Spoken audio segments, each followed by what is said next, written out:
ada lagi yang beliau sampaikan. Di antaranya upaya-upaya untuk menjauhkan dari Islam adalah menanamkan keraguan kepada ulama. Sementara ulama adalah pewaris para nabi. Beliau membaca sejarah bagaimana Islam masuk ke Indonesia dari para wali-wali Songo. Kemudian mereka bisa membuat ikatan khusus dengan para raja-raja, dengan pernikahan, lalu turunan-keturunan mereka. Kemudian membangun pesantren-pesantren. Kemudian sampai berkembang Islam. Jadi Islam berkembang, umat itu sudah sangat terbiasa dalam segala permasalahan mereka kembali kepada ulama-ulama yang tersebar di penjuru negeri. Akan tapi hari ini mulai diragukan tentang ulamanya, dijauhkan dari para ulamanya. Sesaat mengatakan ulamanya kolot, ketinggalan zaman, tidak ngerti kemodernan dan sebagainya. Sehingga mereka tidak peduli lagi dengan ilmunya para ulama. Maka ini bentuk juga pemutusan daripada baginda Nabi Shallallahu Alaihi Wasallam.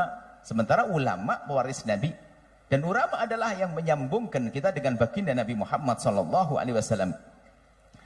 Ini kemudian ada hal lain lagi juga yang beliau sampaikan adalah menjauhkan kita dari baginda Nabi adalah dengan menjauhkan kita daripada dzurriyyah baginda Nabi Muhammad Shallallahu Alaihi Wasallam. Sehingga mungkin orang menjadi gelisah, gundah berkenaan dengan cucu Nabi Shallallahu Alaihi Wasallam. Kalau sudah orang tidak punya cinta dan rindu, tidak punya cinta, penghormatan kepada cucu baginda Nabi, bagaimana mungkin mereka akan sampai kepada baginda Nabi Muhammad Shallallahu Alaihi Wasallam? Ada upaya-upaya untuk meragukan hal yang demikian ini. Mungkin sudah mendengar di Indonesia. Mungkin selain dari pesan beliau, kami pesankan dari pribadi kami. Ketahuilah bahwasanya kita punya tugasnya menjaga keluarga kita, rumah kita, masyarakat kita untuk semakin dekat kepada Allah dan Rasulnya.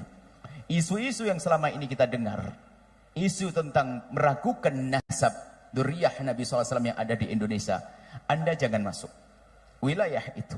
Itu akan merusak hubungan hati Anda kepada sesama kaum muslimin. Sudahlah, Anda tidak usah ikut membahas masalah ini, tidak usah ikut-ikutan. Karena apa? Semuanya hasilnya adalah gara-gara ini menjadi renggang hati kaum muslimin. Ustadz dengan ustadz renggang, kiai dengan para habaib renggang. Apakah itu sebuah keindahan? Kalau memang sebuah kebaikan, tidak akan membuat kerenggangan. Jadi cukup Anda tidak usah membahas masalah ini. Tugas Anda adalah bagaimana Anda menjaga keluarga Anda. Ini tambahan dari kami. Rumah tangga Anda, anak-anak Anda. Tidak perlu Anda ikut dalam wilayah caci maki, olok-olokan. Anda akan rugi. Anda akan rugi dalam yang demikian. Ini adalah termasuk upaya-upaya menjauhkan kita daripada baginda Nabi Muhammad SAW dan termasuk ulama. Karena dari kalangan yang saat ini lagi dimusuhi oleh sebagian orang, mereka bukan saja disebut sebagai dzurriyyah Nabi, juga di antara mereka ulama-ulama Rasulullah. Ulama, kalau sudah kita dijauhkan dari mereka, kita jauh daripada ulama. Artinya yang beliau sampaikan tadi adalah kadang menjauhkan para ulama, menjauhkan dari dzurriyyah Nabi, yang kadang dzurriyyah Nabi adalah juga ulama. Apa yang terjadi pada umat nanti? Lihat permusuhan, hari ini terjadi permusuhan. Kami himbau kepada semuanya, wahai para perindu baginda Nabi, pecinta Nabi, pecinta dzurriyyah Nabi, Anda jangan masuk wilayah itu. Anda jangan ikut membahas masalah ini. Mengotori hati kita. Guru-guru Anda sudah mengajari, guru-guru Anda di para kiai, para habaib mengajari kebaikan. Itu sudah selesai. Anda jangan ikut-ikut dengan gaya bermacam-macam yang itu merugikan umat Islam itu sendiri. Menjauhkan kita dari baginda Nabi Muhammad SAW. Kami lanjutkan apa yang beliau sampaikan. Nah, ini adalah tidak lepas daripada urusan-urusan yang tidak ada hubungan dengan urusan agama. Bisa jadi apakah urusan, mungkin urusan politik apa. Oke, yang jelas kalau urusan agama tidak seperti itu. Tidak menanamkan kebencian. Urusan agama tidak akan menanamkan kebencian. Urusan agama tidak akan menanamkan caci maki. Urusan agama tidak akan menanamkan dendam. Urusan agama tidak akan menanamkan perpecahan. Kalau urusan agama akan menjadikan orang semakin indah, bukan menjadi sebab permusuhan. Sehingga mungkin rambu-rambu. Selagi sesuatu yang dihadirkan kepada kita kok menjadikan sebab kita permusuhan, pasti itu bukan bagian daripada agama Nabi Muhammad SAW. Mendustakan dzurriyyah Nabi SAW. Mendustakan. Bahaya sekali mendustakan. Oke lah, baik. Sudah tadi kita akan rambu-rambu, jangan masuk wilayah itu. Ini beliau jelaskan supaya kita sudah mantap. Manhaj yang kita ikuti. Alhamdulillah kita bisa ngaji, kita bisa belajar, kita bisa memperbaiki rumah tangga. Ini pun kita masih sering berantakan. Bagaimana kalau kita sibukkan dengan sesuatu yang menjadikan rusak umat ini? Kemudian beliau juga sampaikan bahwasanya akhirnya yang rusak adalah akhlak. Bagaimana seorang sudah bisa mencaci maki ulama hanya gara-gara dia adalah diduga keturunan Nabi, dia diduga dibatalkan, diduga sekedar dugaan saja. Wah, dugaan bahasanya dia tidak sambung dengan Nabi. Gara-gara dugaan begini, lihat, menjadi menafikan ilmunya.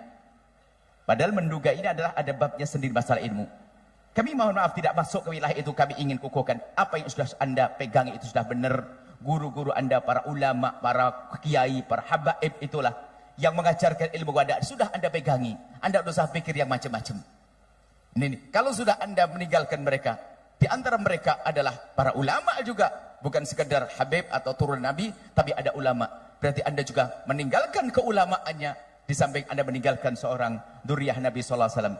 Ini peringatan bagi kita. Sudahlah, kalaupun ada gonjang-ganjing di sana, biarkan mereka yang gonjang-ganjing. Kita ingin tentram damai. Kita ingin indah. Itu kiaimu di kampungmu. Bahkan nanti kami akan ada pesan. Ayo kembali pada kiai kampung kita juga. Kiai di masyarakat kita. Ustadz-ustadz, baik di kalangan habaib atau kalangan kiai. Mereka mengajarkan kebaikan. Tapi kalau sudah Anda mulai masuk wilayah-wilayah pendustaan atau yang mengarah kepada sesuatu yang sangat berat, menafikan nasab dan sebagainya, Anda akan rugi pada akhirnya. Yang jelas yang kita rasakan hari ini, yang jelas bukan masalahnya, akan tapi yang jelas adalah apa? Akibatnya hari ini. Akibatnya, lihat permusuhan, lihat. Tidak mesra lagi, tidak indah lagi. Pernah kami sampaikan bahwasanya alhamdulillah kita punya guru-guru. Wahai para perindu ridha Allah, pecinta baginda Nabi, kami punya guru adalah kiai-kiai banyak. Mulai dari kecil kita dididik Kiai Imron Mahfud, saya serikan dalam sejarah. Ada Kiai Robai, muridnya Kiai daripada Kiai Arwani Kudus. Kita belajar dari para kiai-kiai. Kita belajar pesantren-pesantren. Dan juga setelah itu kita menuntut ilmu yang cukup lama di kalangan para habaib. Guru kami adalah Abu Yal Habib Hasan bin Ahmad Baharun. Kemudian setelah itu kami berhijrah ke Yaman, berguru dengan guru mulia Habib Abdullah bin Muhammad Baharun. Mereka mengajarkan apa? Mengajarkan yaitu yang selama ini kami sampaikan kepada semuanya. Bagaimana kita adalah di samping ilmiah juga ada indah.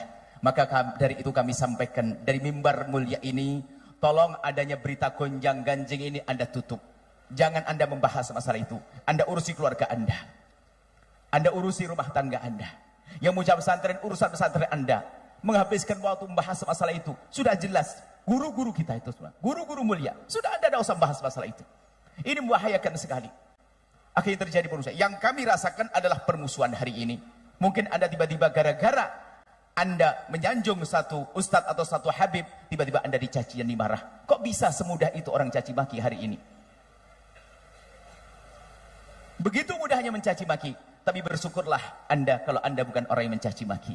Cukup itu saja. Kalau Anda bukan mencaci maki, Anda beruntung. Kalau Anda hanya dicaci dari Allah, adalah keberuntungan di Anda. Bukan yang mencaci dan bukan yang mengolok dan bukan yang menfitnah. Ini saja. Kemudian kami lanjutkan kata beliau bahwasanya belum memberikan kabar gembira. Ketahuilah bahwasanya semua akan berakhir. Fitnah-fitnah itu akan berakhir. Insya Allah nanti akan tentram kembali, indah kembali. Ya, Anda sudah pokoknya pesan. Ini maulid kita adalah sambung hati kepada baginda Nabi, sambung hati kepada ulama Rasulullah, dan sambung hati kepada dzurriyyah Nabi SAW. Awas Anda jangan ikut-ikutan, Anda akan rugi. Anda akan rugi dan Anda akan menyesal dengan mengikuti tren heboh hari ini yang merusak hati kita semuanya. Kemudian beliau juga menyebut kepada semuanya, mulai dari kami, dimulai kami adalah kami yang sangat perlu kepada bimbingan beliau, kami sangat perlu kepada nasihat beliau. Alhamdulillah kami disebut oleh beliau dan didoakan. Ternyata setelah kami juga adalah Anda semuanya. Dari para habaib yang datang di tempat mulia ini. Dan juga dari para ulama, para kiai-kiai, para ajengan-ajengan. Juga ada disebut para ibu-ibu juga, para haji-haji. Dan para semua yang hadir di sini. Dan para solihin dan solihat semuanya. Semoga dengan hadirnya kalian semua ke tempat ini.